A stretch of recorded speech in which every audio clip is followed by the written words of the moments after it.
Bueno, vamos a seguir bueno, y entrar ya hoy definitivamente, después de haber hecho los preludios a, a las fuentes del marxismo, a los precedentes de la Escuela de Frankfurt, que les recuerdo pues nos llevó a plantear eh, los dos Marx y posteriormente a plantear, digamos, las discusiones que se dieron con Bakunin y discusiones que fueron claves en la segunda mitad del siglo XIX, confrontando a Marx. También para que entendamos que el marxismo, digamos, Marx y el pensamiento marxista, pues fue un pensamiento en construcción, fue un pensamiento que se va igualmente moldeando al tenor de las discusiones políticas y también al tenor de las discusiones académicas, porque todas estas fueron controversias que se dan no solo en el marco de lo que comienza siendo la, la primera internacional, donde el gran protagonista con Marx era Bakunin, y que pone de presente precisamente esa tensión que siempre va a haber y siempre ha existido entre el marxismo y el anarquismo, ¿sí? Particularmente en ese momento histórico. Sino que más tarde eh, va también a darse, recuerden ustedes, una discusión con la socialdemocracia, eh, particularmente con Bernstein y con Kautsky. Fueron discusiones realmente muy profundas que desgraciadamente después el marxismo soviético, el marxismo en la URSS y particularmente el estalinismo, aunque ya se estaba presentando también con Lenin, eh, descalificó y etiquetó como con los epítetos que usualmente el estalinismo utiliza para descalificar sus contrincantes.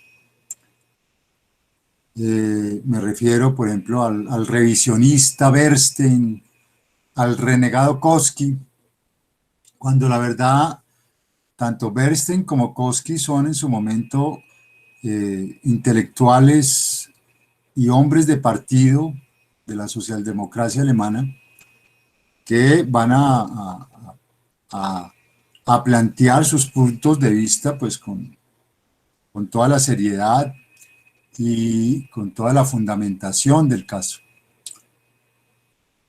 Y se va igualmente elaborando, se va consolidando por parte de Engels,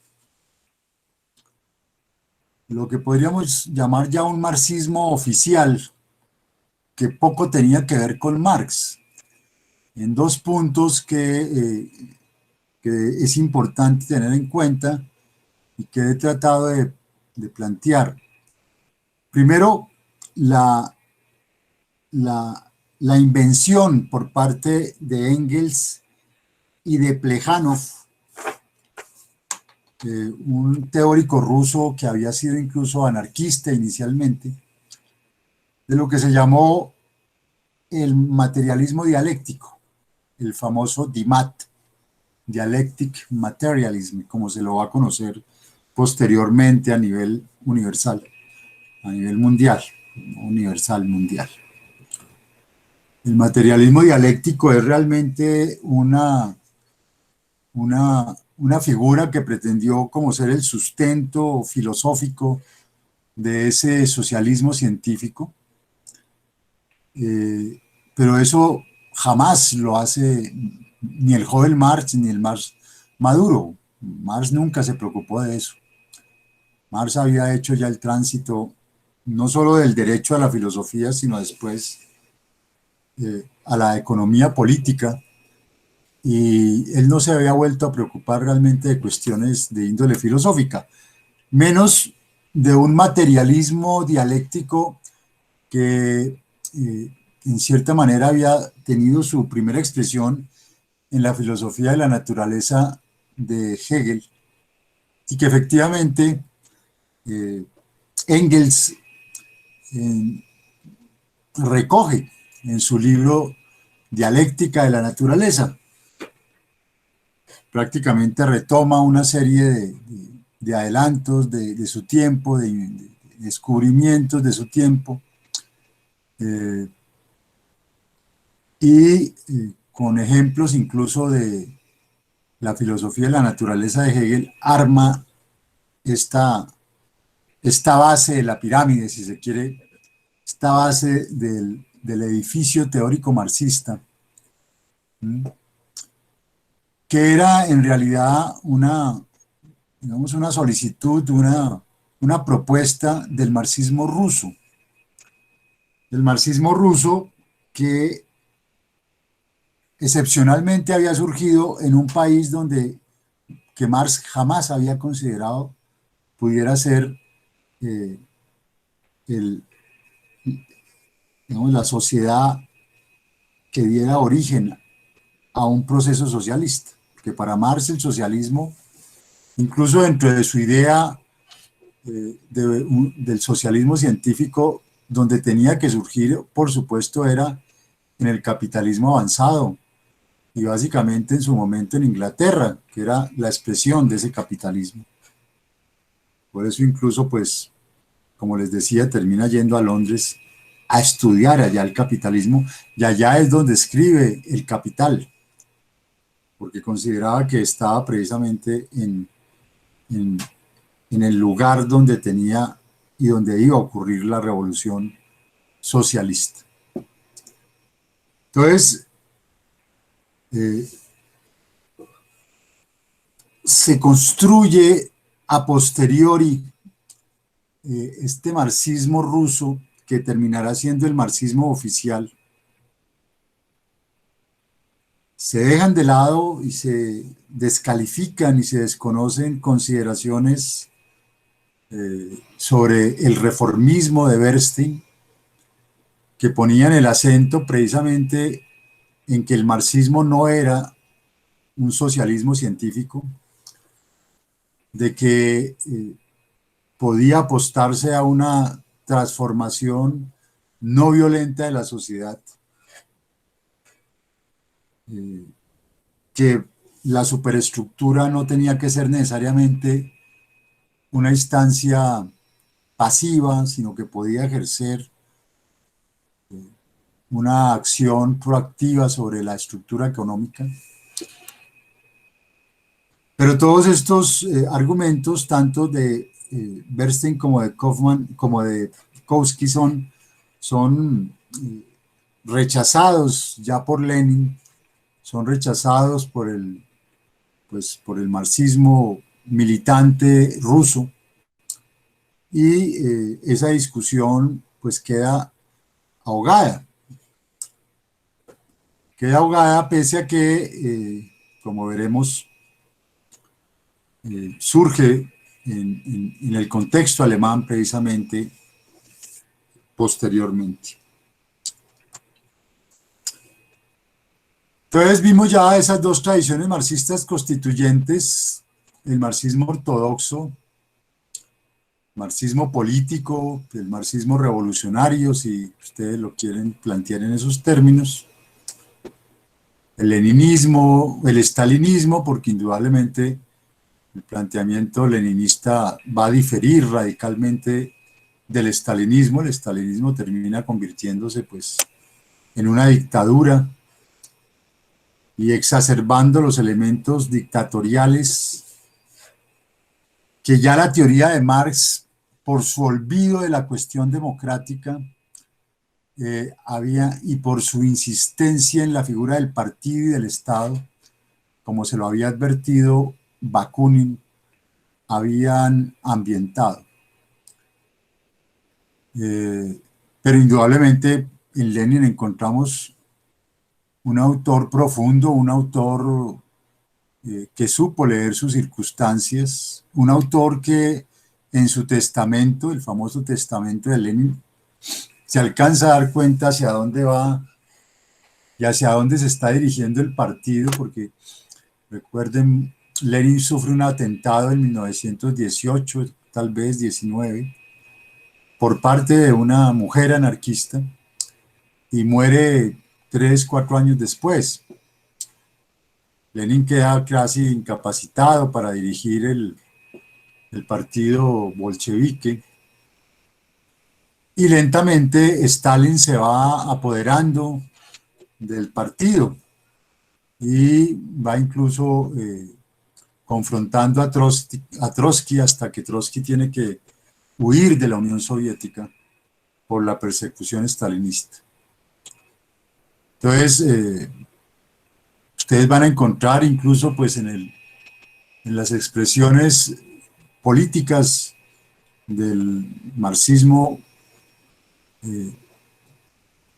actual, de los partidos comunistas, el planteamiento de que el estalinismo es una continuación del leninismo. Eso es falso. El estalinismo no continuó el leninismo. Lenin intenta oponerse a Stalin, pero no lo logra. Y Stalin termina, pues, digamos, imponiendo su línea, imponiendo su dirección en el partido. Y Mao, el maoísmo, pues que también de alguna manera va a constituir una ruptura con el marxismo propiamente dicho, porque para Marx la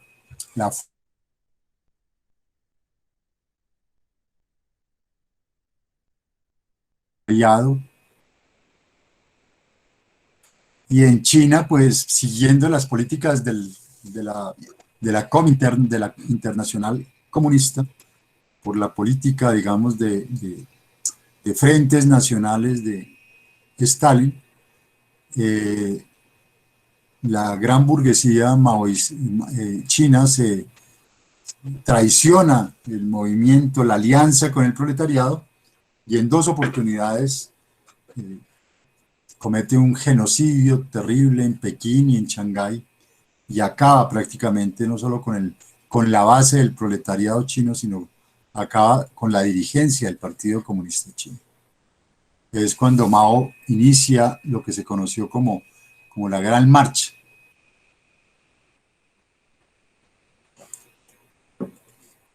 Y ahí se cierra ese capítulo del marxismo político, del marxismo revolucionario, que obviamente a partir de ahí va a tener otras expresiones en la historia mundial.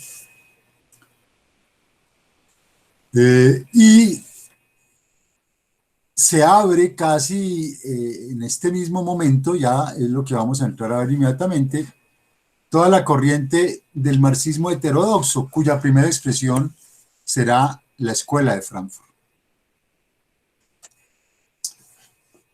La Escuela de Frankfurt es lo que se ha conocido también como la teoría crítica.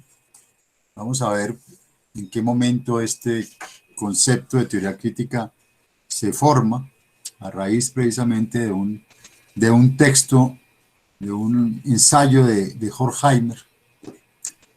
Y se presenta como una teoría básicamente pues marxista, pero que tenía una lectura, una visión mucho más amplia que el economicismo en el que había caído el marxismo ortodoxo.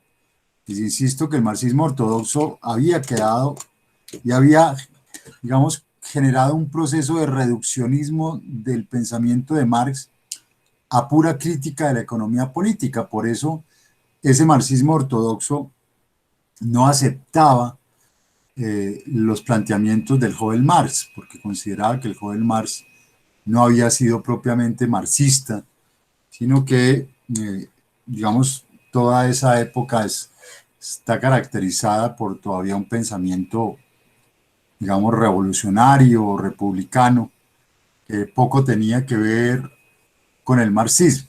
Entonces, solo aceptará como marxista los planteamientos del Marx maduro a partir de las tesis de Feuerbach.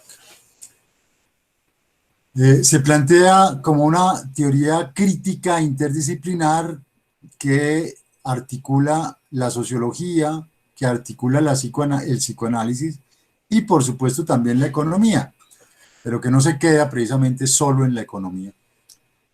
Y que también abreva en la filosofía moral kantiana, en la medida en que el imperativo categórico pues es una bandera que inspira incluso, digamos, la reivindicación del proletariado. Recuerden ustedes cómo reza el imperativo categórico kantiano, que la máxima que guíe tu acción como fruto de una deliberación universal sea hacer del otro un fin y nunca un medio.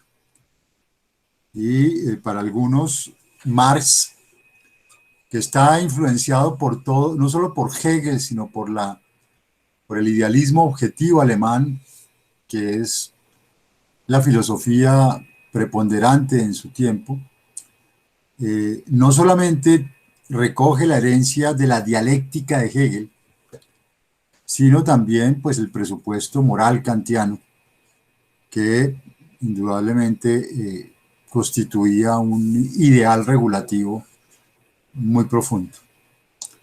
Entonces la teoría crítica o la escuela de Frankfurt recoge esas tres vertientes: filosofía moral kantiana, dialéctica hegeliana y las reflexiones de ese joven Marx, todavía centrado en el problema de la alienación, no solamente en la crítica de la economía política.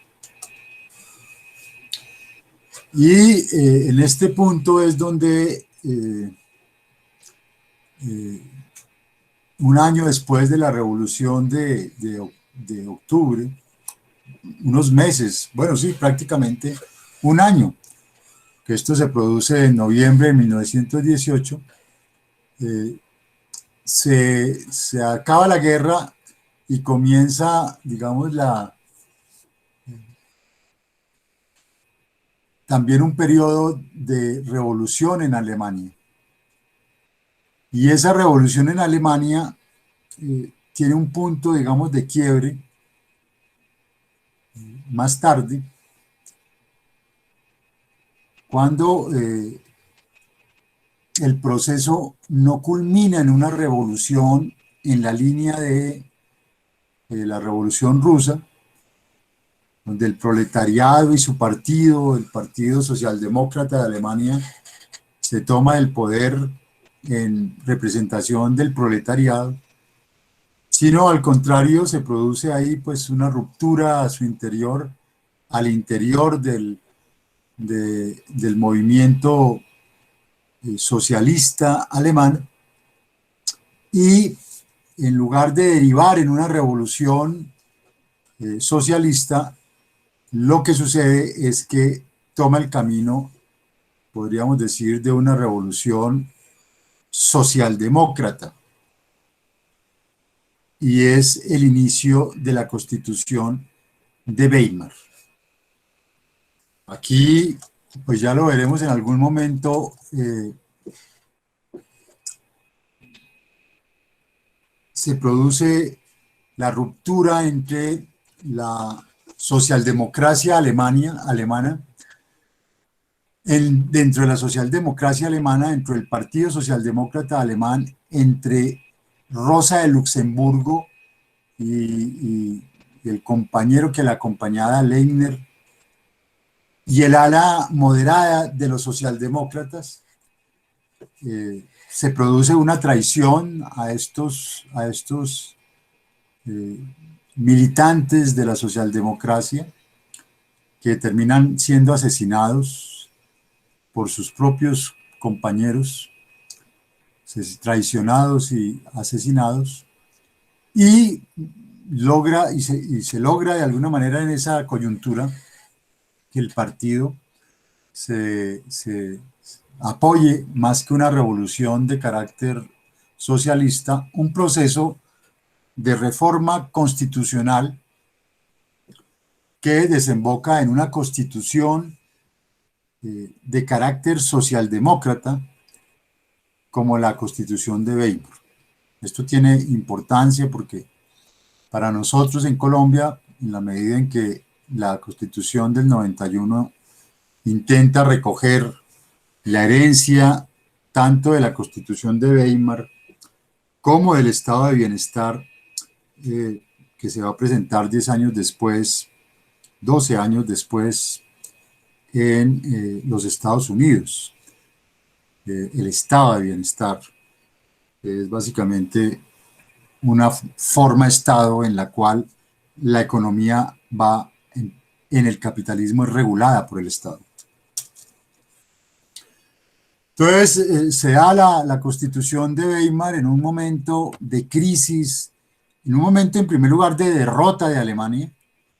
Alemania ha sido derrotada en la guerra, en esa guerra absurda que fue la Primera Guerra Mundial, una guerra boba, como nuestra patria boba, de la que a veces parecemos no haber salido. Y la Constitución de Weimar tiene que lidiar con el Tratado de Paz leonino que le habían impuesto a Alemania los aliados, Francia y Gran Bretaña precisamente, también ya apoyados indirectamente por Estados Unidos. Realmente la paz de Versalles es un tratado de paz supremamente, digamos, inequitativo con Alemania, y estas condiciones que se le imponen a Alemania van a ser en parte las causantes de el surgimiento más tarde en Alemania, como ya lo vieron ustedes con Schmitt, del autoritarismo y del nazismo en el contexto de la Constitución de Weimar. Eso es lo interesante, ¿no? En el contexto de la Constitución de Weimar. Y en este marco es que surge este personaje que es latinoamericano, es argentino, es judío, Lucio Félix Weil, nacido en Buenos Aires. Sus padres eran unos comerciantes, unos ricos comerciantes argentinos, distribuidores de cereal y también, digamos, en la industria ganadera argentina. Y por supuesto, entonces, toda esta comercialización de la carne, la comercialización del cuero, ¿sí? En fin, todos los productos que se podían derivar de ahí.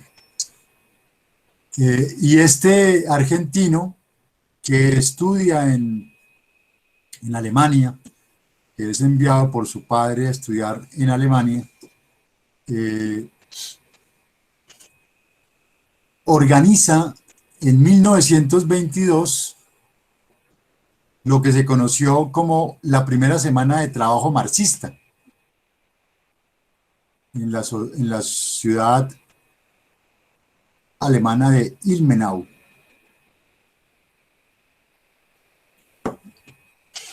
Y a ese evento acuden unos intelectuales que habían estado presentes, algunos, George Lukács, ya en el proceso ruso, ¿sí? Karl Korsch, que era otro connotado, digamos, intelectual marxista alemán, Friedrich Pollock, que sería también, digamos, un académico, director del instituto en algún momento. Y se organiza eso un poco para pensar las condiciones del momento, para pensar las vías de desarrollo que podía tener el marxismo en ese instante. pensamiento, como un pensamiento crítico, como un pensamiento prospectivo. Ya el proceso ruso empieza a tener problemas que son básicamente la represión contra los anarquistas, no solo la represión contra la aristocracia y no solo la represión contra la burguesía, sino el proceso empieza a devolverse contra el mismo pueblo, eh, y en un primer momento no es Stalin, incluso en un primer momento es el mismo Trotsky como comandante en jefe del Ejército Rojo, lo que también ponía de presente esas viejas discusiones de Marx con Bakunin, y la advertencia de Bakunin de que la insistencia en el partido y la insistencia en el Estado, en el socialismo, podía desembocar en efecto en dictaduras sobre el proletariado. Y ya pues digamos, la afirmación de Bakunin empezaba a volverse profética, y pues esto, más la situación de Alemania, convoca esta reunión, esta semana de trabajo marxista, organizada por este joven argentino, Lucio Félix Weil, ¿sí? Y ante el éxito que tiene el evento, decide donar un capital semilla, llamémoslo así, a la Universidad de Frankfurt para que se organizara un instituto adscrito a la universidad, el Instituto para la Investigación Social, que sería reconocido más tarde como la Escuela de Frankfurt. Incluso este personaje es también un académico, eh, se doctora en ciencia política, y le ofrecen la dirección del instituto, pero él pues reconoce que su trayectoria pues no es la adecuada, que él es simplemente un estudioso, pero que no tiene los pergaminos para ser director, y pese a que ha puesto la platica, no acepta, en un gesto pues que muestra también, digamos, qué tipo de persona era. Y la verdad, después desaparece, ¿no? Después uno no encuentra más figuración por parte del Lucio Félix José Weil en los desarrollos de la Escuela de Frankfurt. Entonces, ahí están varios de los participantes, eh, pues se reconoce a Karl Korsch, ¿sí? Entre otros, a Lukács, ¿sí? Y a una serie de académicos que más tarde irían a conformar el grupo nuclear de la Escuela de Frankfurt. Esa Escuela de Frankfurt va a tener tres inspiradores. El primero es Ernst Bloch, que ya en este momento ha publicado un libro también muy polémico que se llama que se llamó El espíritu de la utopía. El segundo es Lukács, que publicaría unos años después, 2 años después, Historia y conciencia de clase, que indudablemente es el libro eh, pues clave del marxismo heterodoxo. Es un libro extraordinario, es un libro compuesto de una serie de ensayos, eh,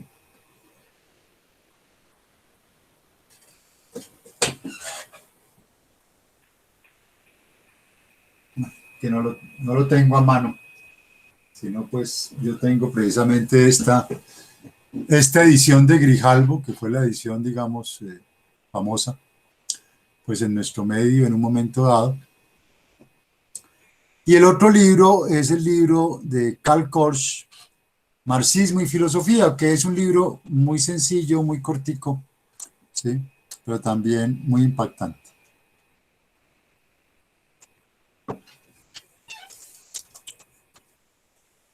En Historia y Conciencia de Clase, básicamente el gran, digamos, el gran aporte de Lukács es confrontar la dialéctica, la dialéctica materialista contra el materialismo dialéctico. Porque el materialismo dialéctico, como les he dicho, es un invento en últimas, fue un invento de Engels con los rusos, con Plejánov inicialmente, y después es un instrumento, digamos, de adoctrinamiento de Stalin. Por supuesto, estamos en unas condiciones de un pueblo ruso supremamente atrasado, analfabeta, tanto su clase obrera como su clase campesina, y pues ya se requería algo, llamémoslo así, didáctico, que le permitiera comprender a las masas, pues, cuál era el fundamento del marxismo. Y así inicialmente, pues, lo concibe Lenin. Pero posteriormente esto en cierta forma se desvía y el tal materialismo dialéctico se convierte en un medio de adoctrinamiento sistemático, porque además, fuera de ese materialismo dialéctico, no podía pensarse nada más. Quien se saliera, digamos, de esos parámetros, inmediatamente era acusado de, de traidor, ¿sí? De colaborador, etcétera, etcétera, encarcelado, y bueno, las consecuencias que un pensamiento ya autoritario imponía. En este texto hay dos ensayos. El uno es ¿qué es el marxismo ortodoxo? Y ahí lo que hace Lukács, y por eso Stalin lo obliga después a abjurar del texto, así como había obligado a Pachucanis y obligará a Pachucanis igualmente a abjurar de su teoría del derecho.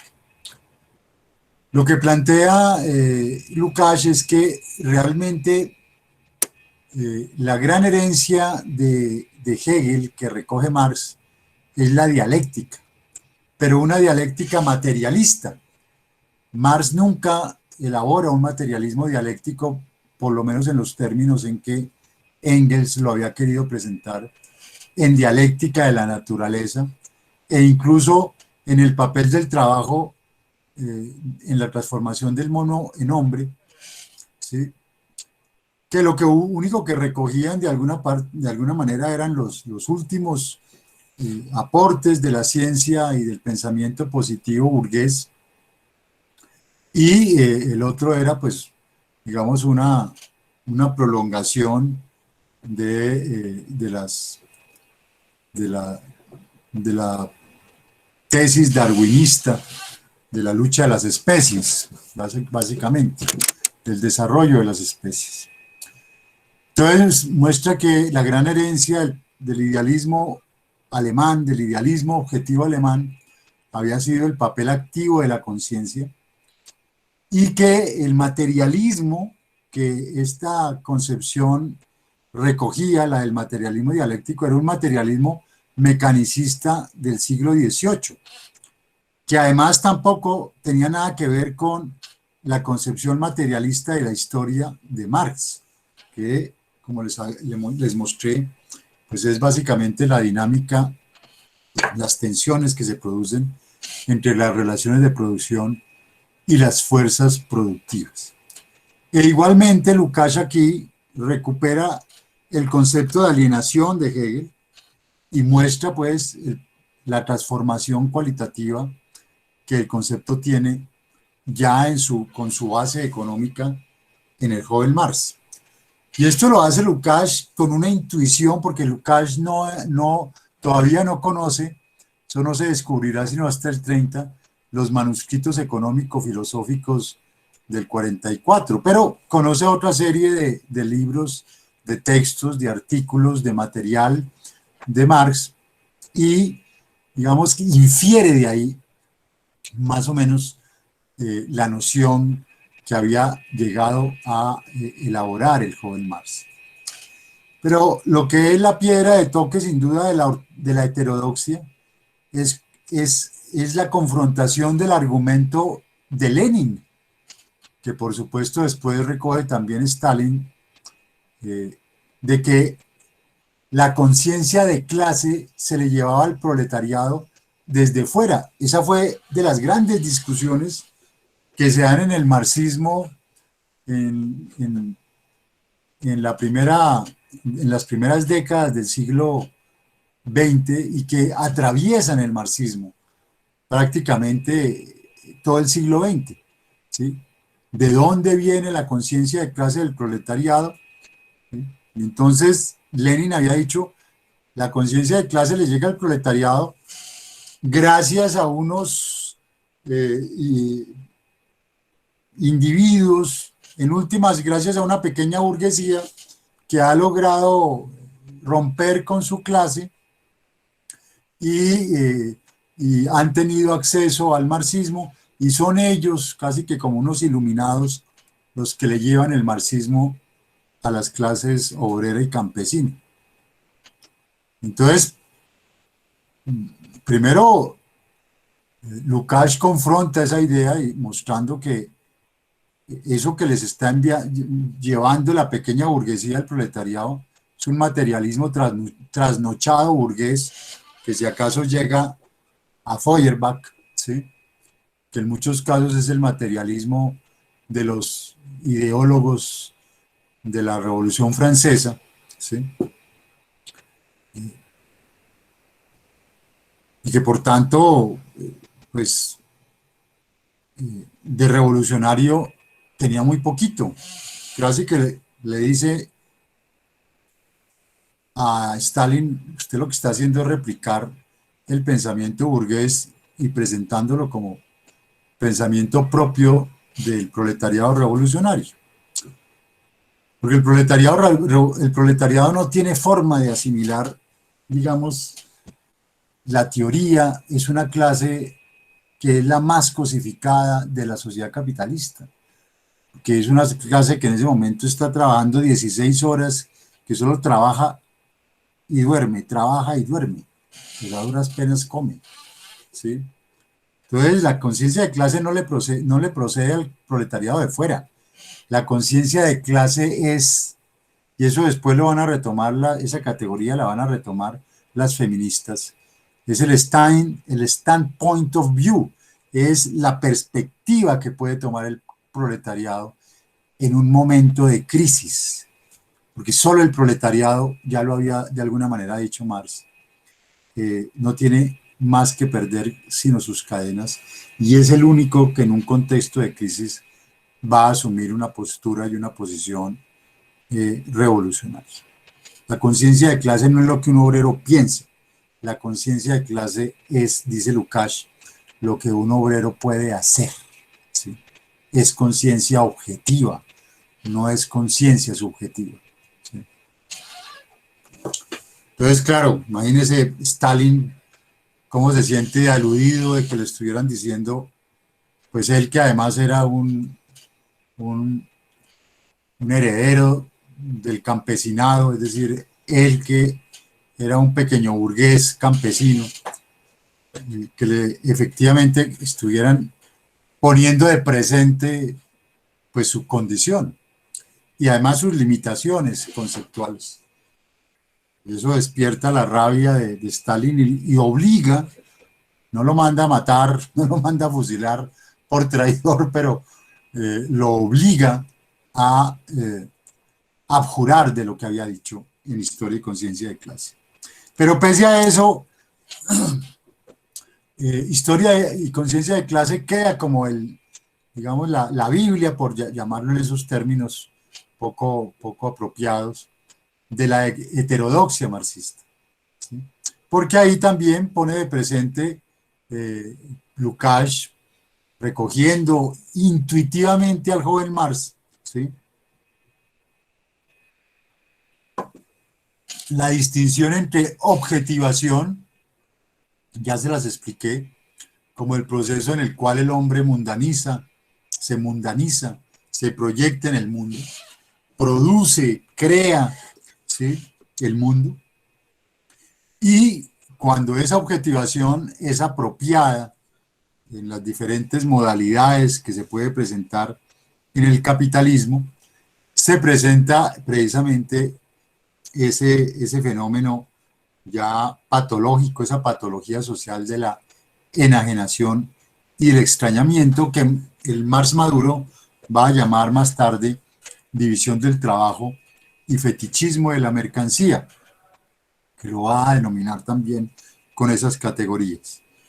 Y que más tarde el marxismo heterodoxo va a calificar con el término cosificación, ¿sí?, cosificación o reificación. Entonces, la paz de Versalles, como les digo, es leonina y en todo caso Alemania pues se ve profundamente afectada y empieza, digamos, un proceso de crisis en todos los sentidos en Alemania, una crisis que de alguna manera será similar a la que se va a presentar en el 29 en Estados Unidos, famoso Viernes Negro norteamericano, la caída de Wall Street, ¿sí? Empieza a haber desempleo, hambre, miseria, inflación galopante en el contexto alemán, ¿sí? Y en ese marco es que en Frankfurt, este es Frankfurt en 1930, y ahí tienen la catedral de Frankfurt. Recuerden, ahorita veremos Frankfurt después de la guerra, totalmente destruida, totalmente destruida. La misma foto, solo sobrevivió de alguna manera la catedral, todos sus alrededores fueron bombardeados y acabados. Y pues se crea el Instituto para la Investigación Social. Y ustedes van a encontrar por lo menos dos biografías, dos periodizaciones de la Escuela de Frankfurt.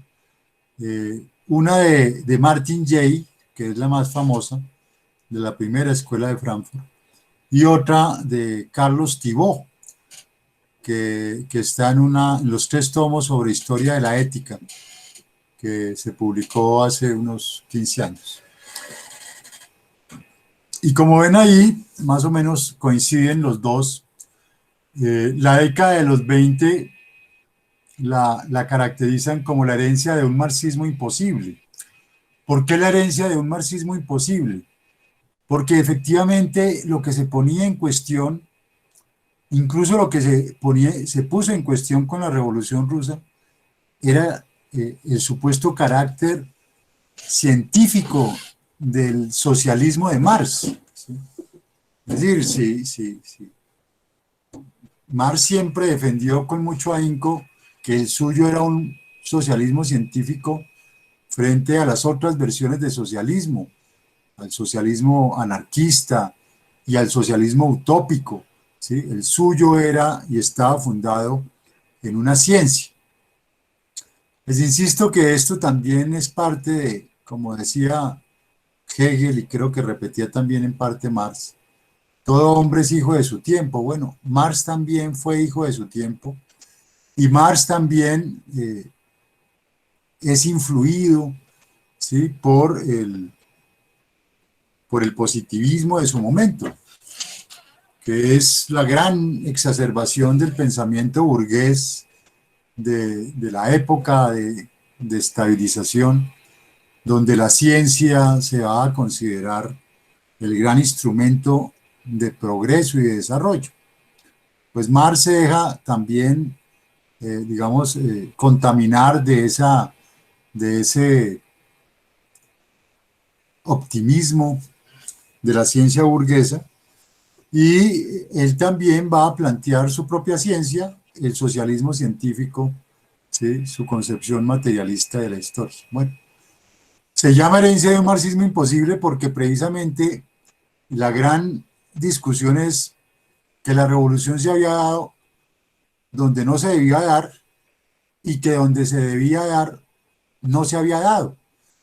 Y por tanto, los presupuestos científicos del marxismo pues no eran tan científicos, ¿sí? Que como se había querido, lo había querido prácticamente presentar Engels, ¿sí? De la inevitabilidad de la revolución, no se había dado en esos términos, ¿sí?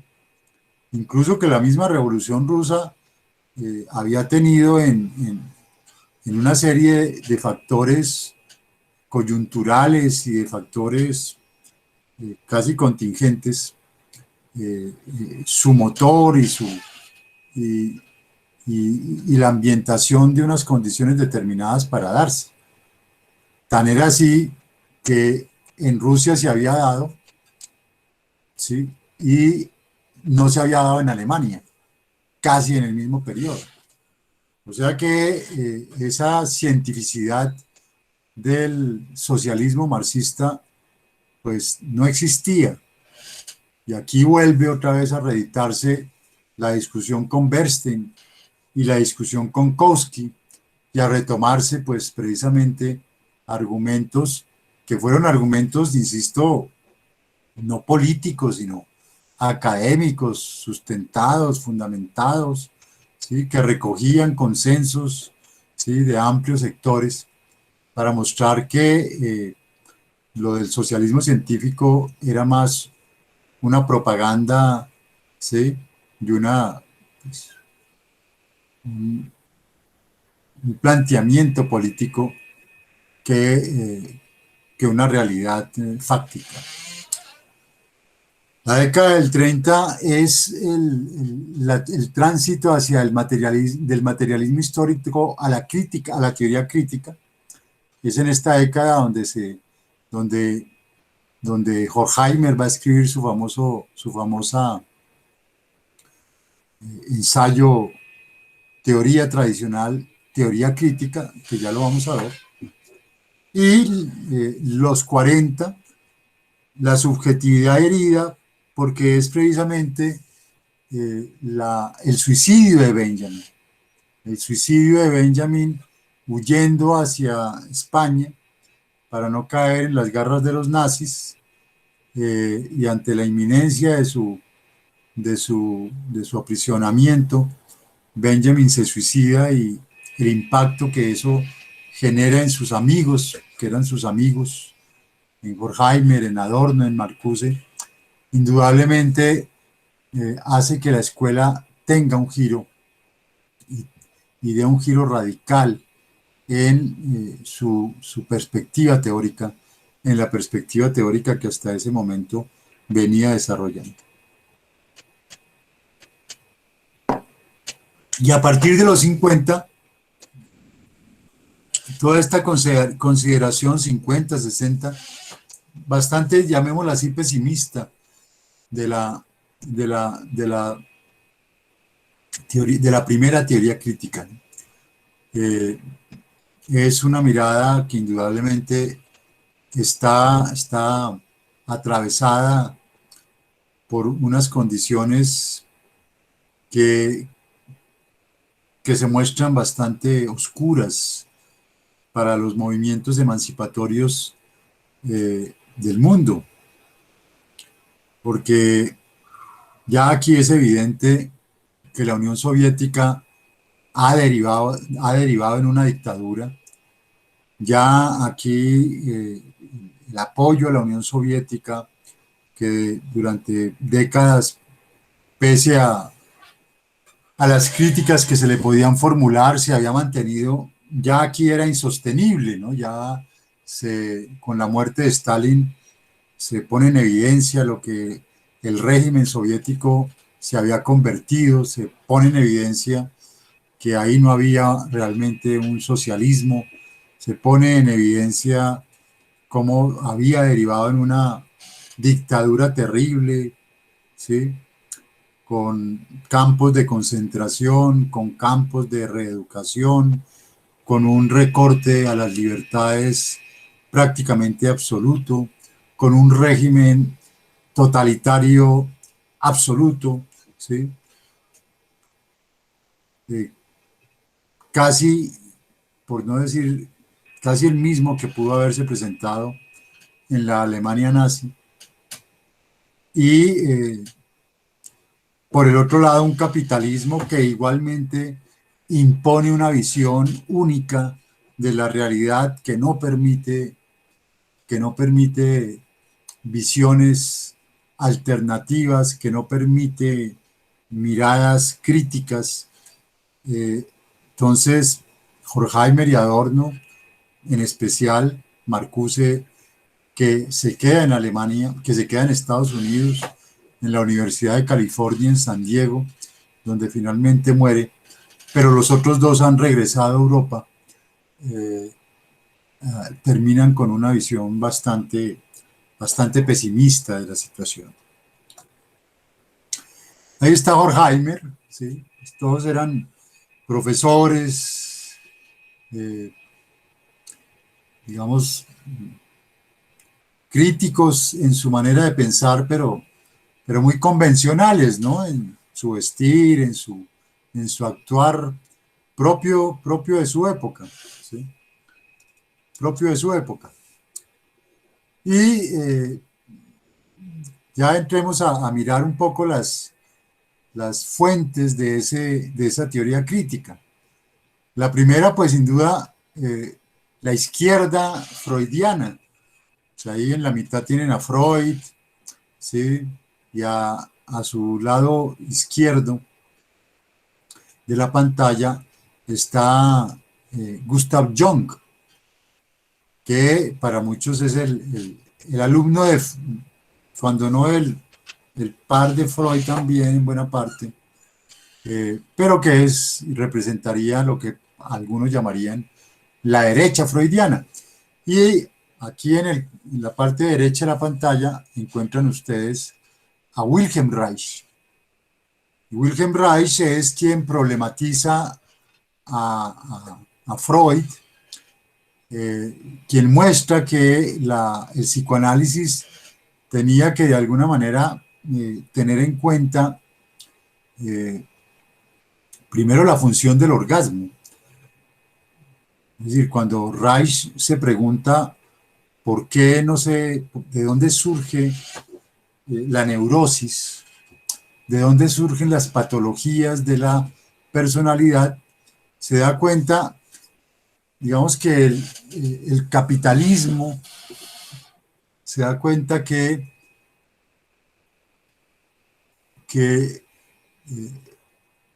y eso también, y en eso también, digamos, no solo del capitalismo, sino también el socialismo y sus planes quinquenales y su disciplina férrea, lo que habían tenido una incidencia directa en la sexualidad de la población, porque esa disciplinización había llevado incluso a que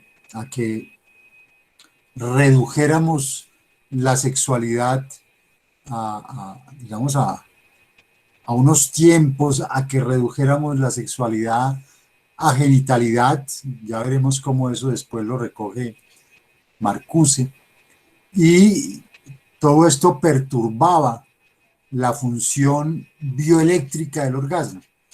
Básicamente el orgasmo es, en los estudios empíricos que hace Reich, muestra cómo el orgasmo lo que hace, lo que es una descarga bioeléctrica, animal totalmente, a través de la cual liberamos esa energía bioeléctrica. Pero cuando por algún motivo, por todo ese condicionamiento económico-social, no logramos esa descarga bioeléctrica de energía, esa fijación de energía va generando unas condiciones de ansiedad y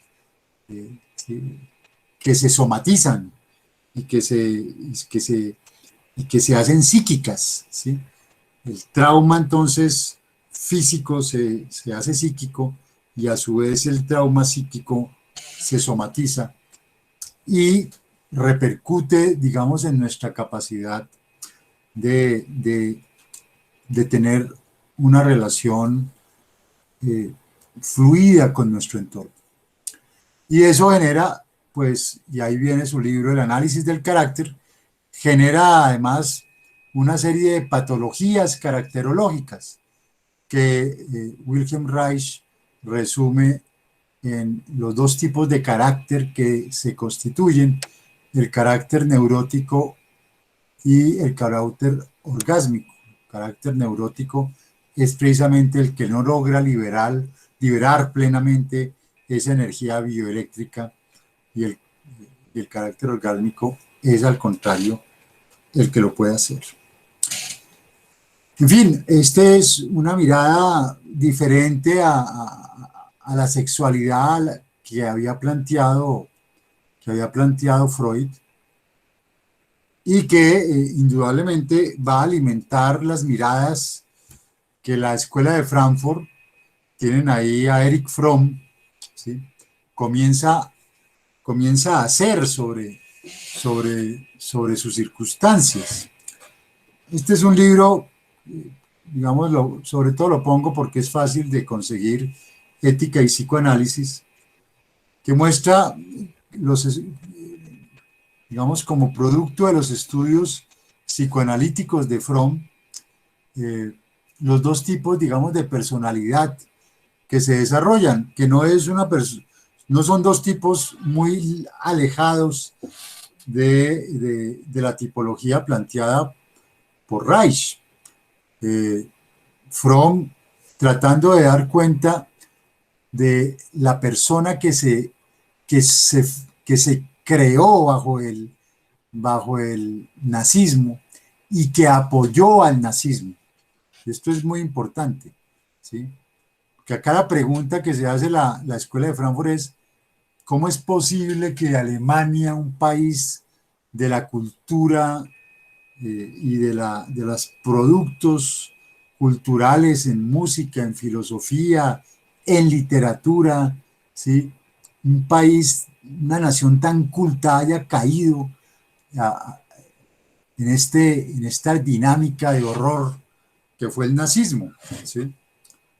O sea, y ellos, entonces, una de sus líneas, llamémosla así, de investigación, va a ser, a través del psicoanálisis, a tratar de mostrar que había precisamente unas condiciones materiales, económicas, políticas, sociales, que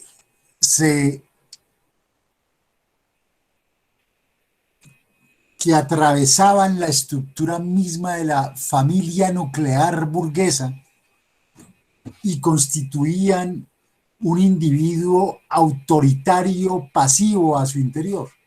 Es decir, que la familia burguesa, ¿sí? Lo que se conoce, lo que se va a denominar entonces como la familia nuclear burguesa, ¿sí? Estaba estructurada de tal forma, y recuerden que venimos de la moral victoriana del siglo XIX, ¿sí?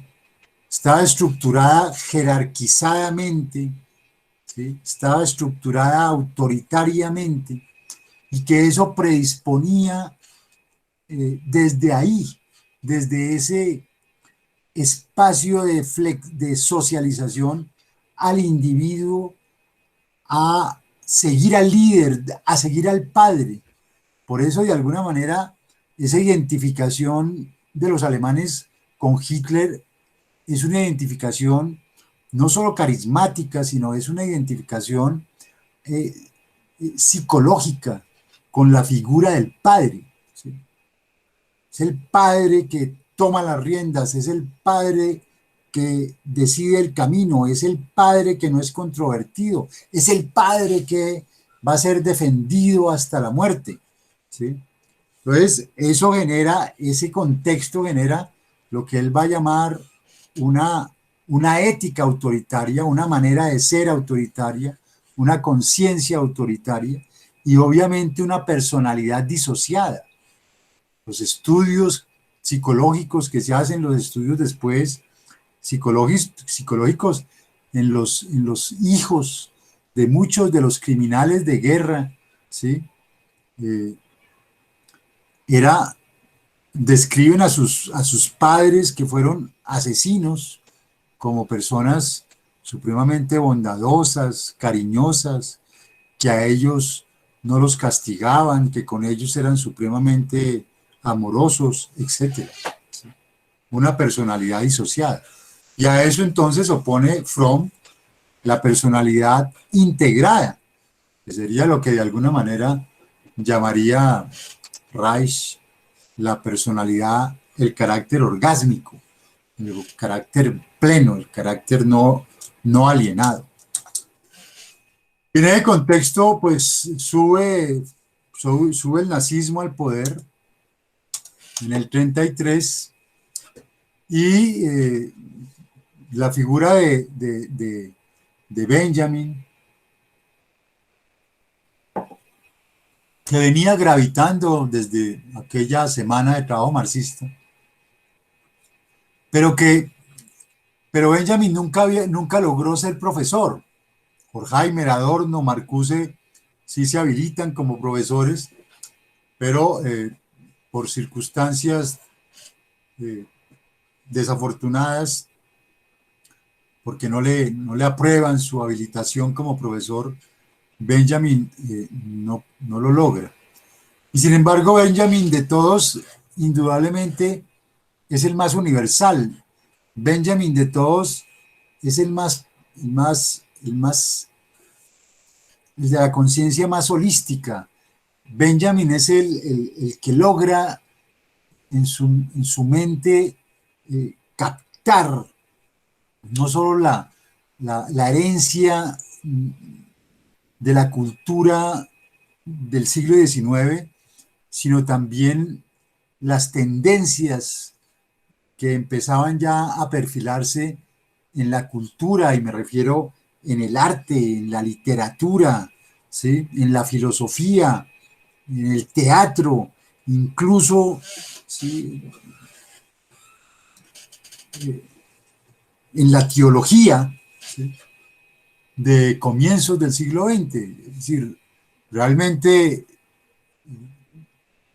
con todo y la altura de sus compañeros y amigos, eh, todos se quedan pequeños frente a la obra, frente a la estatura intelectual de Benjamin, ¿sí? Entonces, eh, abreva en Bertolt Brecht, ¿sí?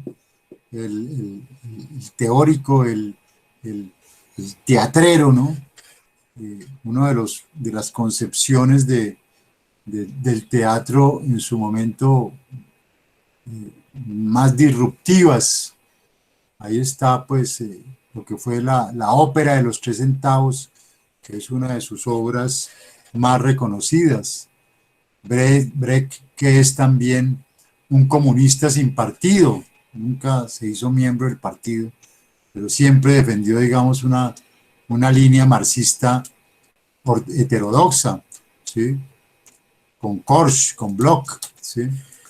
Abreva en las fuentes de un autor también clave para, para el pensamiento del siglo XX, que es Gershom Scholem. Scholem es, digamos, la mística judía. No, de nuevo, tomen distancia de lo que más tarde se volvió el Estado de Israel y, ¿sí? No, el judaísmo en un momento dado y en este momento particularmente es un judaísmo profundamente crítico, y lo sigue siendo, ¿sí? Que no todos están alineados con el Estado de Israel y no todos apoyan una política que terminó también siendo segregacionista por parte del Estado de Israel.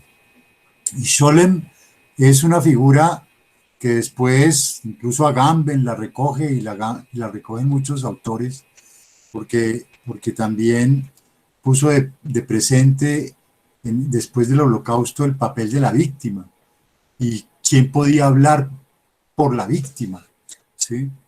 Que fue un debate que también se da y que Agamben recoge, digamos, en sus páginas, más allá de Auschwitz, ¿sí? Punto es que Scholem, que es también muy cercano a Benjamin, igualmente reivindica, digamos, eh, eh, esa tradición de la cábala judía, que obviamente es mucho más profunda, aunque el cristianismo comparte con el judaísmo, digamos, lo que llaman los católicos las sagradas escrituras. eh, el judaísmo, recuerden ustedes, tiene 5.000 años de historia, ¿sí? Es decir, tiene 3 siglos, tres siglos, no, 3.000 años más que la edad, eh, llamémosla así, después de Cristo. Digamos, eh, una tradición mucho más profunda que la católica y que la cristiana en general, ¿sí? Y tiene, digamos, unas fuentes eh, que nosotros ignoramos. Una de ellas, efectivamente, eh, la cábala, ¿sí? Que son derivaciones en últimas del Antiguo Testamento, ¿sí? Que por supuesto se han enriquecido con la interpretación y el trabajo exegético de los rabinos, ¿sí? Durante 3.000 años. Entonces, ese es un trabajo de interpretación muy profundo y con unas derivaciones que uno no desconoce por completo, y de lejos, ¿sí? De lejísimos, mucho más eruditas y mucho más elaboradas que la teología católica. Entonces, Benjamin también, digamos, está en diálogo con Scholem y con todo esto que va a ser la cábala, el árbol de la vida, ¿sí? Que pues es básicamente la consideración, digámoslo así, sistémica del universo, ¿sí? Y el otro del que igualmente influye en Benjamin es Bloch, el espíritu de la utopía, eh, que es el que va a reivindicar del marxismo, no su socialismo científico. Bloch se burla del socialismo científico del marxismo y más bien dice, lo importante del marxismo es su espíritu utópico. Es por eso que en un momento dado nos podemos identificar con el marxismo. No porque sea una ciencia, sino porque nos muestra una utopía. Sabe, dice un viejo manuscrito del Zohar, que hay una doble vista para todos los mundos. La una muestra su forma exterior, la otra muestra la esencia interior de los mundos, es decir, la sustancia del alma humana. Según esto, hay también dos tipos de acción, las obras y las oraciones. Las obras tienden a perfeccionar los mundos en cuanto a su aspecto exterior, las oraciones a lograr que uno de los mundos se contenga en el otro y elevarlo hacia arriba. En tal relación funcional entre el alivio y el espíritu, el marxismo y la religión, unidos en la voluntad hacia el reino, discurren todos los afluentes hacia su definitivo gran sistema, el alma, el Mesías, el Apocalipsis, en cuanto representando el acto del despertar en la totalidad, dan los últimos impulsos de obrar y conocer, forman el a priori de toda política y cultura. Hacia allá vamos a dar color a todo, a acelerarlo y decidirlo. Nada está concluso, nada ya cerrado, nada perfecto. Es preciso reunir las desunidas partes inferiores, hacer que siga creciendo en la historia nuestra estatura, obligar al Estado a acompañar a la comunidad fraterna y finalmente a llevar el grano del encuentro consigo mismo a la terrible fiesta de la cosecha apocalíptica. Pues somos poderosos. Solo los malos subsisten por su Dios, pero tratándose de los justos, es Dios quien subsiste por ellos, y en sus manos se halla la santificación del nombre y la misma denominación de Dios, quien se mueve e impulsa en nosotros, puerta presagiada, oscurísima pregunta, interior rebosante, que no es algo fáctico, sino un problema en las manos de nuestra filosofía. Ese es Bloch. Entonces ven ustedes ahí y observan. No la terminé porque es que, recuerden, cuando doy la clase, ahí hay una cosa del programa que no me deja nunca terminar, porque me lo tapa. Pero bueno, ustedes la terminan. Pero eso es Bloch y el espíritu de la utopía, ¿sí? Y la utopía siempre es en parte religiosa, ¿sí? Y es una utopía, tal vez lo más hermoso del judaísmo es que siempre nos deja abierta la puerta a una profunda utopía, una utopía que no es la del Nuevo Testamento, que ya está pintada, sino una utopía por inventar, ¿sí? Y, y ahí está, digamos, su fuerza, digamos, utópica, su fuerza profética, ¿sí? Es el llamado a que vamos a reconciliar la realidad, es el llamado a que vamos a superar eh, las condiciones más extremas de lo que puede estar pasando y que va a haber un momento de reconciliación. Y de ahí sale Benjamin con sus 3 textos más hermosos para una crítica de la violencia. Ese es un texto donde está ese ensayo para una crítica de la violencia, ¿sí? Que es un juicio sobre el derecho implacable, ¿no? Benjamin no se limita a afirmar que todo el orden jurídico burgués, ya sea en su versión justnaturalista como en su versión positiva, se funda en la violencia.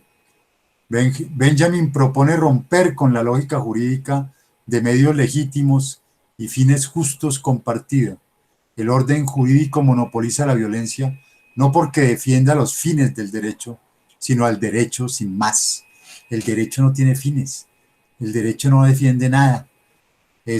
Va a ser, digamos, la sentencia de Benjamin. El derecho es como un mundo reificado, cosificado, un mundo mítico, impenetrable, similar al que describe Kafka en El Proceso, mundo de lo arbitrario, del que toda justicia se encuentra ausente y en donde la condena precede a la falta. El derecho, supervivencia de lo demoníaco, se opone de manera radical a la justicia. La violencia es el elemento fundante del derecho, constitutivo de su historia. No que el derecho supera la violencia, sino que la violencia es el elemento fundante del derecho. Bajo el ropaje del progreso y la paz social, la violencia interviene en toda relación jurídica, ya sea como violencia fundadora, ya sea como violencia conservadora del derecho. Violencia y derecho son lo mismo, dirá Benjamin. Y después en ese otro texto, la obra de arte en la época de su reproductibilidad técnica, cuando va a plantear la alienación como pérdida del aura. Esa es de las figuras, de las metáforas más hermosas, ¿sí? Para mí, de todo lo que se ha escrito sobre la alienación, y que yo me lo he leído todo, ¿sí? Que tengo un curso además que he dictado en doctorado y maestría sobre derecho, alienación e ideología. Y he hecho esa reconstrucción de la ideología y esa reconstrucción de la alienación. Tal vez lo más, digamos, la metáfora más hermosa para dar cuenta de ese estado de ánimo que es la alienación es esa, la pérdida del aura, es decir, la pérdida de seguridad cosmológica, la pérdida de felicidad espontánea, de tranquilidad, de plenitud, la comunión con el absoluto, ¿sí? Entonces, cuando una sociedad nos hace perder el aura, como acaba de pasar en esta ciudad con ese asesinato miserable por parte de la policía, ¿sí? de, de vidas cegadas, de jóvenes muertos, ¿sí? Eso es la pérdida del aura. Eso es sentir una sociedad enajenada, una sociedad fracturada, una sociedad desgarrada. La pérdida del aura es el desgarramiento del espíritu en una sociedad. Entonces, el aura es, ahí lo dice, el entretejerse siempre extraño del espacio y el tiempo, la aparición irrepetible de una lejanía, por más cerca que está, que ésta puede hallarse, ¿sí? Es un sentimiento así de plenitud, que cuando se pierde, y que se pierde, dice Benjamin, precisamente cuando el arte, que era el gran instrumento como de reconciliación con la sociedad, con el mundo, con la historia, ¿sí? El arte, ¿sí? Ni siquiera, bueno, puede que algunos lo sea la religión, pero recuerden que inscrito en un contexto protestante alemán, pero también inscrito en esta tradición de la cábala judía, lo que reivindica es el arte. Y en el arte uno encuentra un sosiego, encuentra un oasis, ¿sí? Por eso les digo, no se metan al baño con un código, porque eso no los va a hacer felices, ¿sí? La felicidad, ese momento así, aunque uno no lo logre comprender en lo inmediato, se lo proporcionan esos espacios, se lo proporcionaban. Pero cuando el arte empieza a ser reproducido a través de fotocopias y tal, pues obviamente queda totalmente desvirtuado. Y este es el texto, las tesis sobre la filosofía de la historia, que es el texto que le lleva Hannah Arendt, también judía, ¿sí? A Adorno y a Horkheimer, ¿sí? Cuando ella les informa, es ella la que los llama y les dice, según la biografía, pues,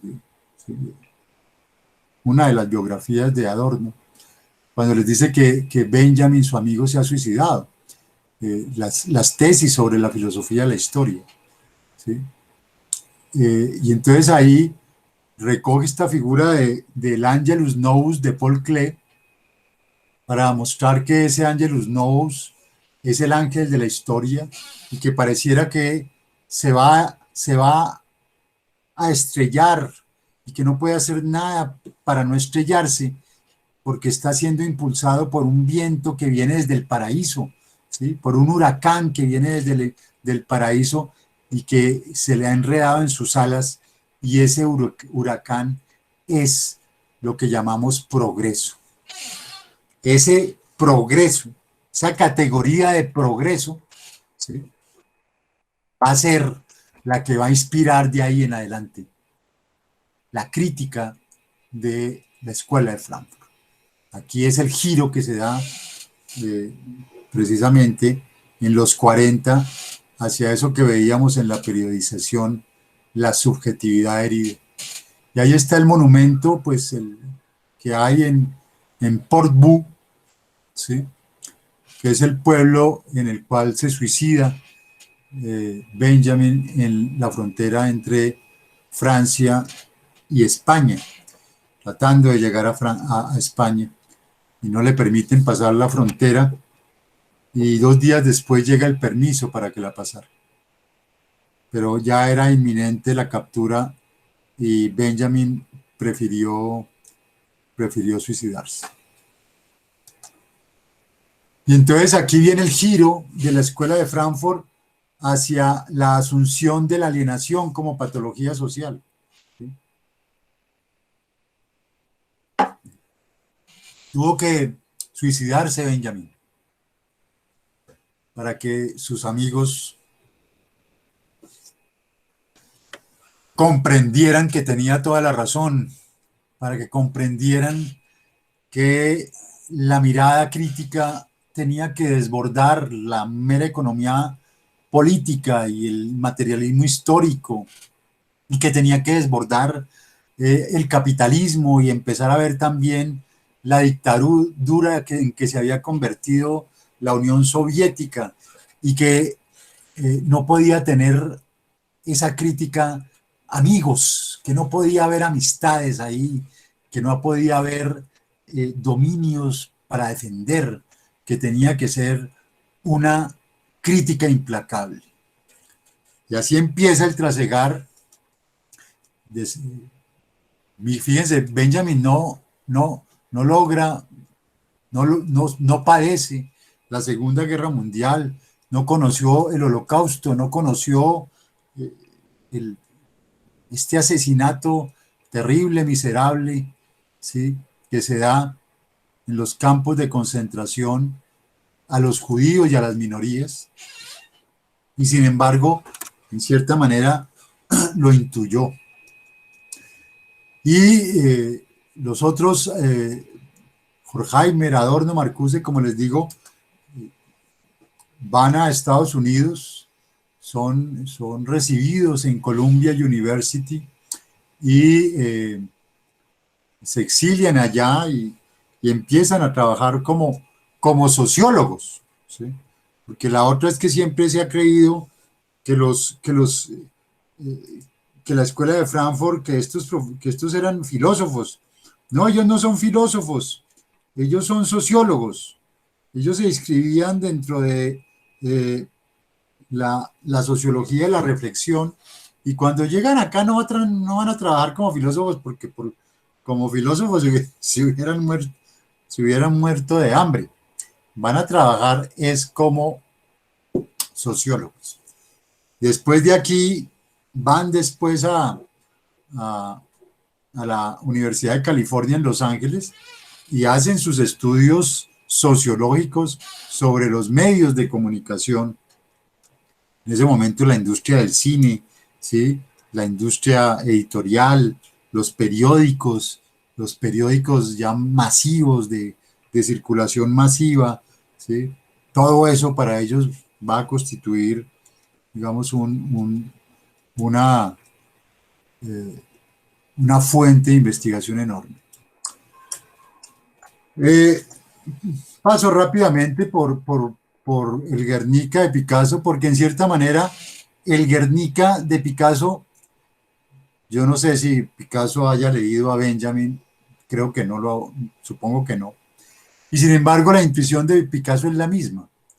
Toda Guernica, fíjense, está de alguna manera contemplada desde el sol, ese sol que está ahí en la mitad, encima del caballo, que simboliza la violencia.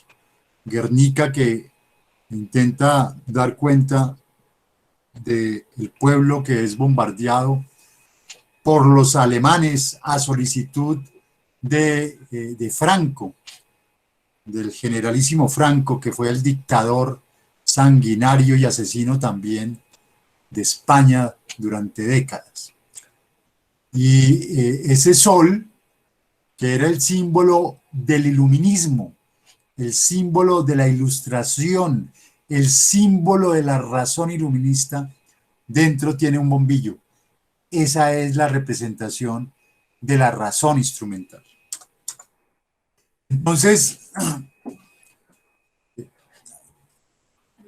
miremos inicialmente Horkheimer. Horkheimer pues tiene su teoría tradicional y su escrito del 37, que es de alguna manera, fíjense, antes del suicidio de Benjamin, donde él va a plantear la confrontación de la teoría crítica con la teoría tradicional. Y esa teoría tradicional, ¿quién la representa? La representa el positivismo, en este caso, el positivismo de la Escuela de Viena, el positivismo que se conocía como positivismo lógico, esa fetichización de los hechos. Y tras la fetichización de los hechos, va a decir Horkheimer, lo que pasa es que hay eh, una exaltación de la ciencia y un opacamiento de, la, de la posibilidad de transformación y función social de la sociedad a través también de la ciencia. ¿Sí?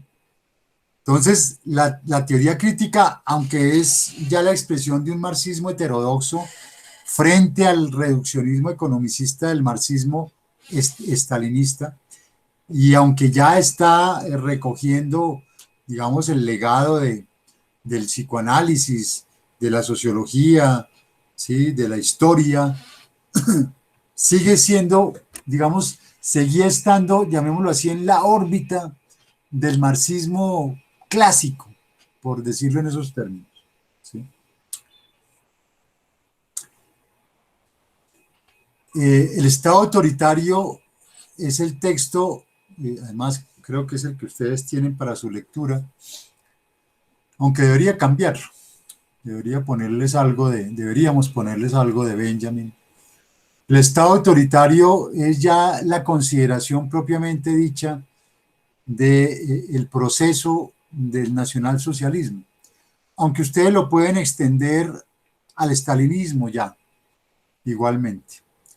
El Estado autoritario surge en contextos de crisis y indudablemente va constituyendo un recorte y un estrechamiento del Estado de Derecho prácticamente hasta su desaparición, pero sobre todo acude a símbolos de autoridad a través del trabajo, el orden y la disciplina.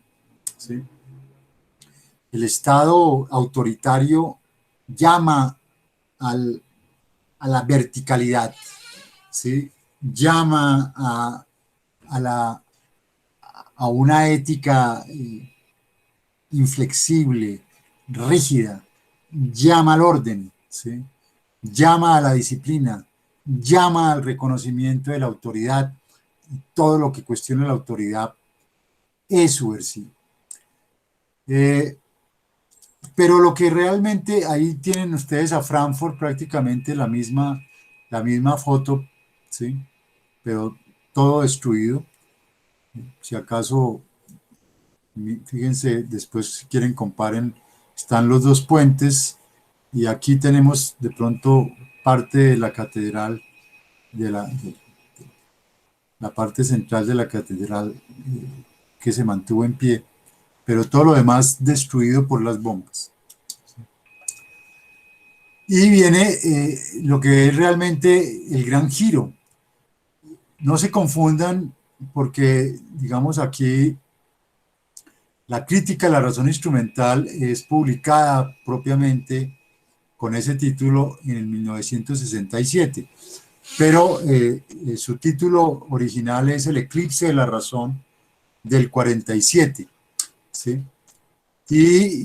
Pues son textos que se empiezan a desarrollar a partir a partir de los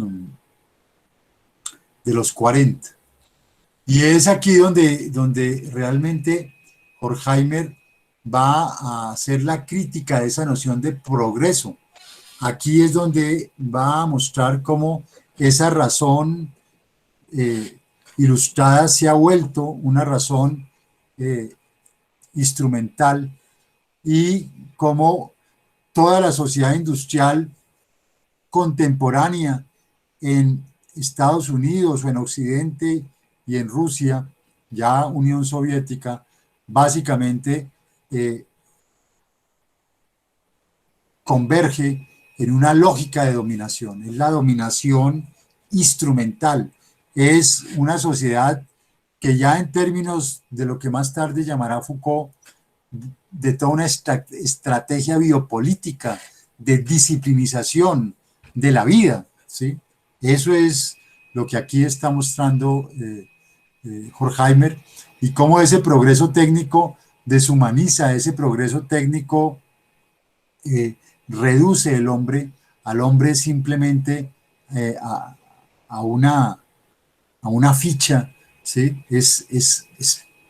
Es mucho peor que el fetichismo de la mercancía.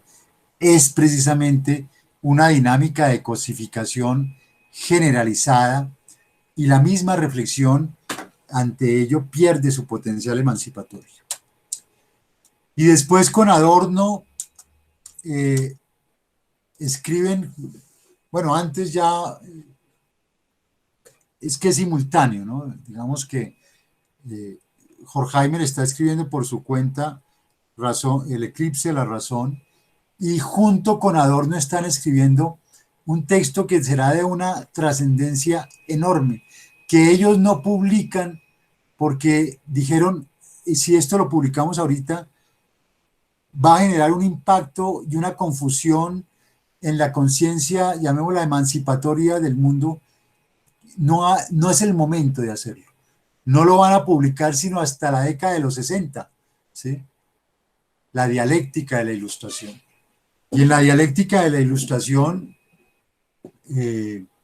Horkheimer y Adorno muestran que esa razón instrumental no es propia del capitalismo, que es propia básicamente de Occidente, y que empieza en Occidente, en Grecia, con Ulises, y que el libro La Odisea de Homero, frente a la Ilíada de Homero, ¿sí?, es el que va a representar el inicio de esa racionalización, de esa instrumentalización del mundo, porque lo que tiene que hacer Ulises para poder llegar a Ítaca, cuando ha salido de Troya, ¿sí?, es, digamos, toda una lucha básicamente para racionalizar las tradiciones, para reducir las tradiciones a cálculo racional.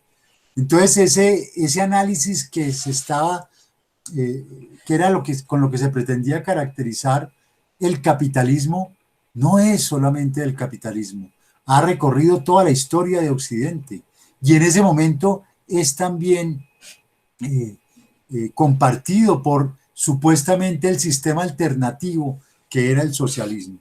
Entonces, a nombre de la ilustración, incluso el proceso se consolida y termina ya de alguna manera en desviarse, ¿no? El mundo se convierte en una variable manipulable y dominable, ¿sí? Y la razón que en la ilustración de cualquier manera había tenido esta pretensión de emancipación pierde su dimensión crítica. La razón, a través de la planificación económica, esa razón instrumental, se toma a la sociedad y se toma al individuo, y el individuo se vuelve simplemente un engranaje de eso. El tango, amigo, ¿cuánto tienes? ¿Cuánto vales? ¿Sí? Soy lo que compito, ya ni siquiera soy lo que hago, ¿sí? No, soy lo que compito, y compito precisamente para ganar, y trato de ganar no importa cómo, ¿sí? Y la cultura que se suponía que iba a ser el gran medio de liberación, el gran medio de emancipación, mentiras, porque entonces muestra precisamente, ya lo mostrará Adorno, la cultura se vuelve una pseudocultura y afianza esos estándares de dominación. Y ahí tienen ustedes, digamos, Ulises y las sirenas, la metáfora que va a recoger John Elster, ¿sí? Ulises que se amarra al mástil para no caer seducido por los cantos de sirena, ¿sí? Por eso la expresión no se deje seducir por cantos de sirena, porque eso son mentiras y lo van a llevar al, al, al fin, ¿sí? Entonces, básicamente, eh, esta es la figura con la cual pretende en un momento dado eh, ilustrar Adorno y Horkheimer de qué manera tuvimos que imponernos un autocastigo, el castigo de la racionalidad, el castigo de la racionalización. La humanidad tuvo que imponerse una razón instrumental para poder sobrevivir, pero el precio fue perderse a sí mismo, ¿sí? No cayeron, no caímos en manos de las sirenas, pero caímos en algo peor, ¿sí? En manos de la razón instrumental. Entonces ahí viene toda esa teoría de la pseudocultura de Adorno, ¿sí? Que él va a estudiar lo que él llama las supersticiones de segunda mano, ¿sí? Todo el horóscopo, todos esos, la filosofía zen, todo el yoga, todas estas filosofías orientales en últimas que van a ser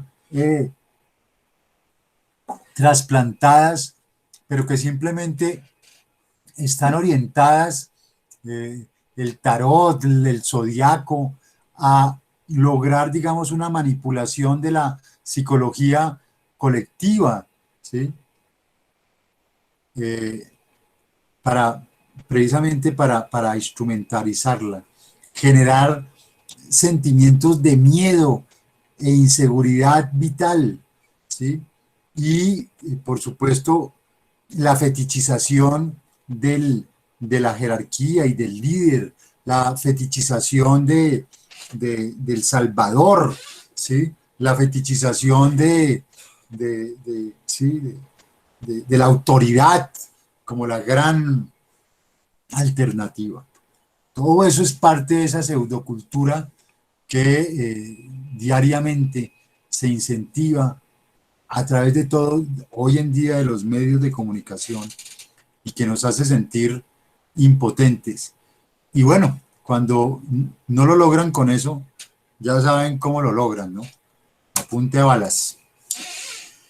Y el último Adorno, dialéctica negativa, que es tal vez su propuesta, que para muchos es muy pesimista, ¿sí? Aunque después, cuando abordemos la tercera escuela de Frankfurt, vamos a ver una lectura muy interesante, Belmer, sobre estos planteamientos de Adorno en este instante. El punto es que aquí Adorno va a decir algo muy cierto. La razón crítica pierde su fundamentación, ¿sí? El mundo se ha apropiado de todos los insumos críticos que la razón podía esgrimir para confrontarlo, ¿sí?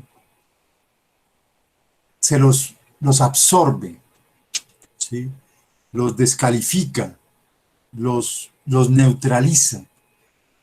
Y entonces Adorno va a reivindicar frente a eso simplemente la necesidad de la crítica por la crítica.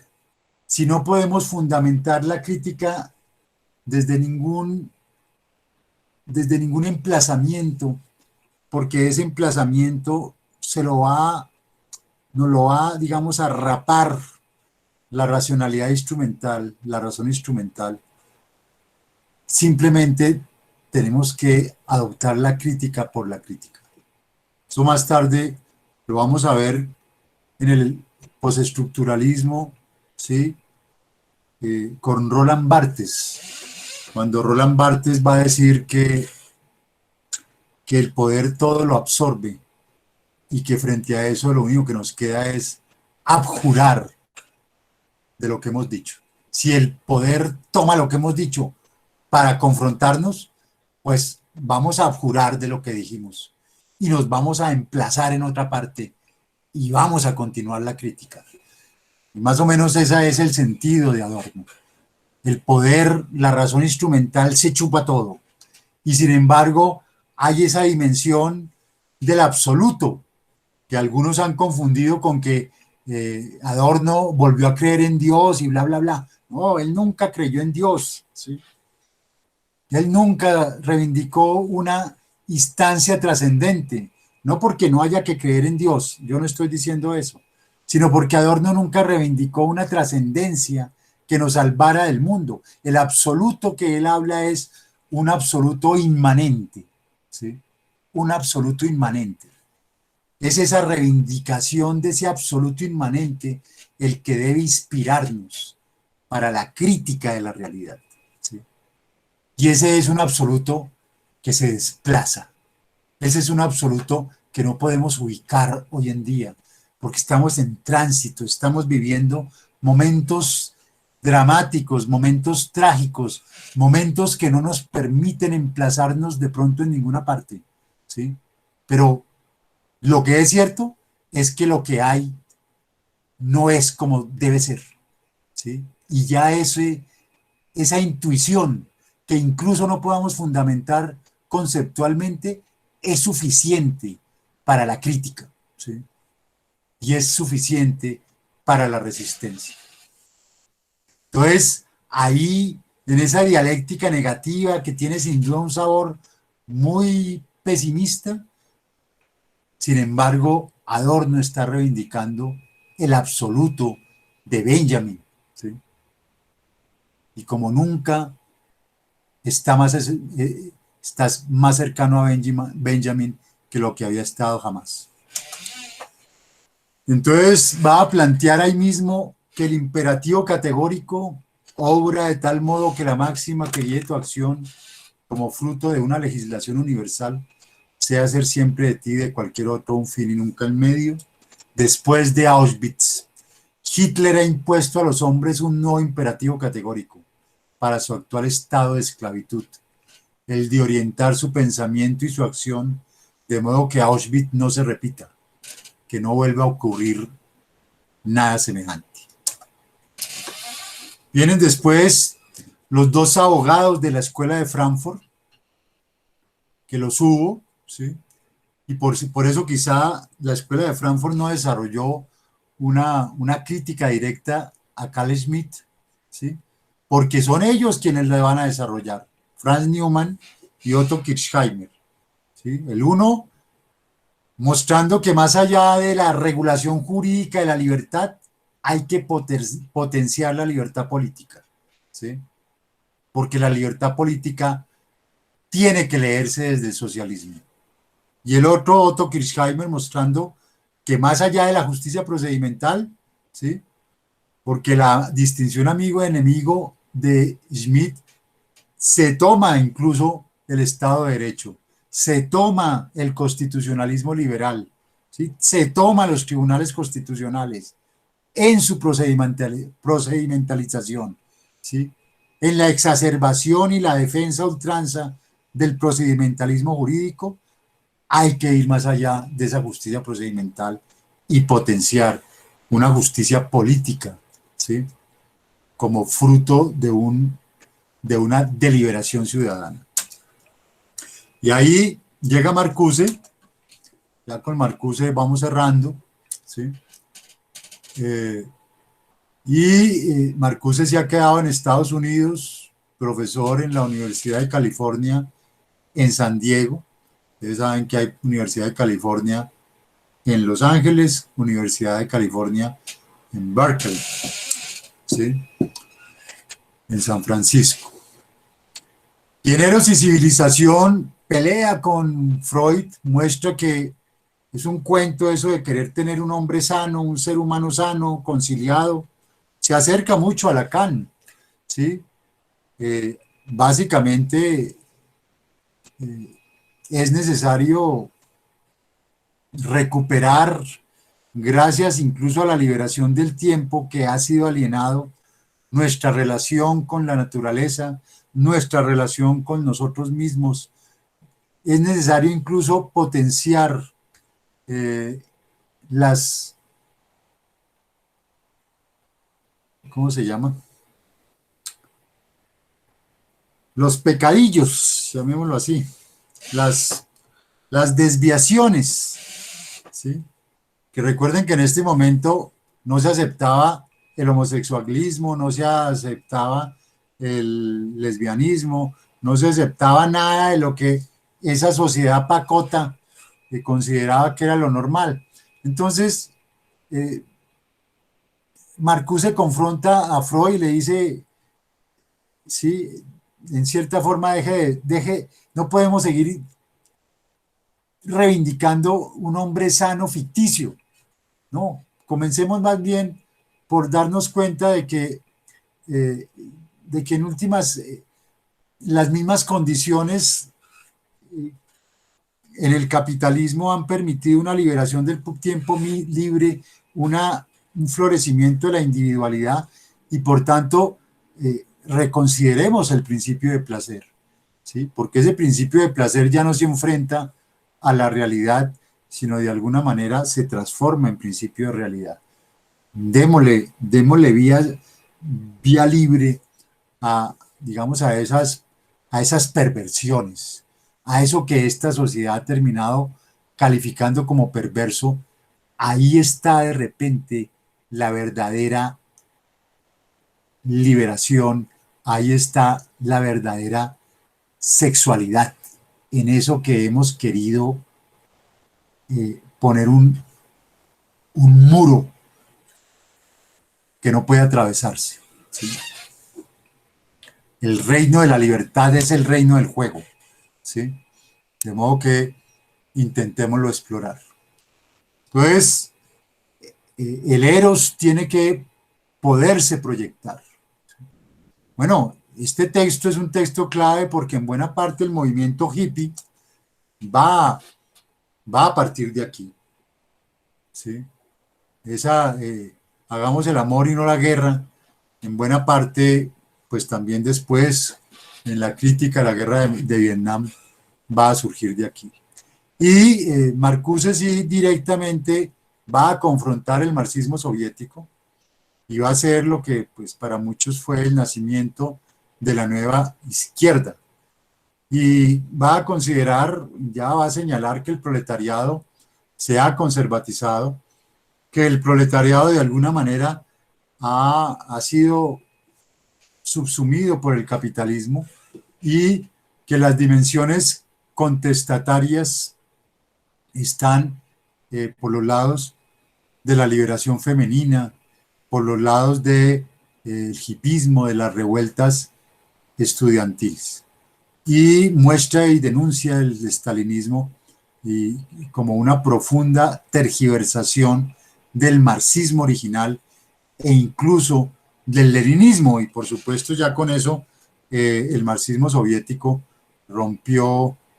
partió cobijas con la escuela de Frankfurt, que ya no le gustaba porque era muy criticona, ¿sí?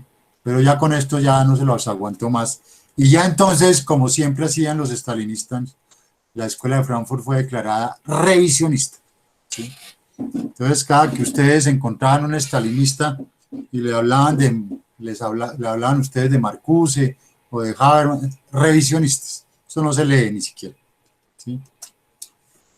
Y el hombre unidimensional, donde básicamente Marcuse pues muestra que esta sociedad se volvió una sola, ¿sí? No quiere crítica, una filosofía unidimensional que está representada en la racionalidad instrumental y tecnológica, ¿sí? Una lógica de dominio que se toma la sociedad entera, una anulación del pensamiento crítico y al mismo tiempo una sociedad que se ufana de su opulencia y de una libertad ficticia, ¿sí? Porque al final, pues, estamos totalmente condicionados, pues, por unas circunstancias enajenantes y ideologizadas que no nos permiten, digamos, tener más alternativas. La lucha por hallar este medio, más bien dicho, la lucha contra su absorción en la unidimensionalidad predominante, se muestra en los esfuerzos de la vanguardia por crear un distanciamiento que haría la verdad artística comunicable otra vez. Y aquí viene una reivindicación de las vanguardias artísticas, como ya lo había anticipado Benjamin, ¿sí? Eso es Warhol y así, y sus iconografías sobre Mao, ¿sí? Y como termina el hombre unidimensional, solo gracias a aquellos sin esperanza nos es dada la esperanza.